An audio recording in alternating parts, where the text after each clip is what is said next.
অনুচ্ছেদ রচনা শেখার মুখ্য উদ্দেশ্য হচ্ছে একটি বিষয় সম্পর্কে সংক্ষিপ্ত ধারণা রাখা।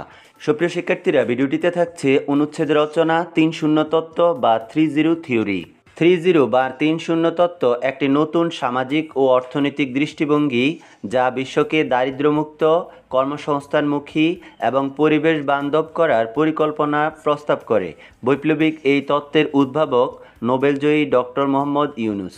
তাঁর এই তত্ত্বের মাধ্যমে তিনি নতুন এক সভ্যতার স্বপ্ন দেখিয়েছেন, যেখানে সমাজ, অর্থনীতি এবং পরিবেশ একত্রে টেকসই উন্নয়ন নিশ্চিত করবে।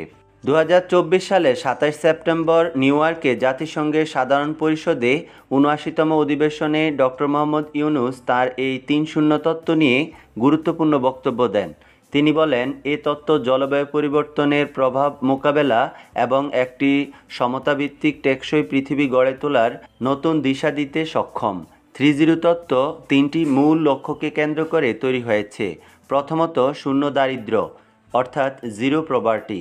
ডক্টর মোহাম্মদ ইউনূস এর মতে সম্পদের অসম বণ্টন দারিদ্র্যের মূল কারণ। তিনি বিশ্বাস করেন সামাজিক ব্যবসায়ের মাধ্যমে এ সমস্যার সমাধান সম্ভব। তার প্রবর্তিত মাইক্রোফাইন্যান্স উদ্যোগ দারিদ্রদের অর্থনৈতিক ক্ষমতায়নে এক বৈপ্লবিক পরিবর্তন এনেছে।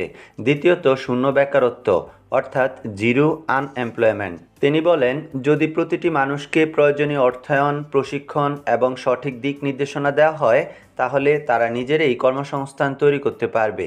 এভাবে বেকারত্ব দূর হবে এবং কর্মসংস্থানের নতুন দিগন্ত উন্মোচিত হবে। তৃতীয়ত, শূন্য নিট কার্বন নির্গমন অর্থাৎ জিরো নেট কার্বন ইমিশনস। জলবায়ু পরিবর্তনের বিরূপ প্রভাব থেকে মুক্তি পেতে ডক্টর ইউনূস পরিবেশ বান্ধব উন্নয়নের উপর জোর দেন। তিনি বলেন, কার্বন নির্গমন কমাতে সবুজ প্রযুক্তি এবং পরিবেশ বান্ধব শিল্পনীতি অত্যন্ত গুরুত্বপূর্ণ। ডক্টর ইউনূসের 3.0 তত্ত্ব শুধু একটি তত্ত্ব নয়, এটি একটি বৈপ্লবিক দৃষ্টিভঙ্গি যা সমগ্র বিশ্বের দারিদ্র্য, বেকারত্ব এবং পরিবেশগত সমস্যার সমাধানে দিক নির্দেশনা দেয়।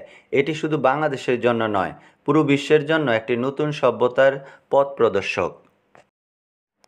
যে কোনো টপিক নিয়ে অনুচ্ছেদ পেতে অবশ্যই কমেন্ট বক্সে তা লিখে জানাবে। ধন্যবাদ সবাইকে। আল্লাহ হাফেজ।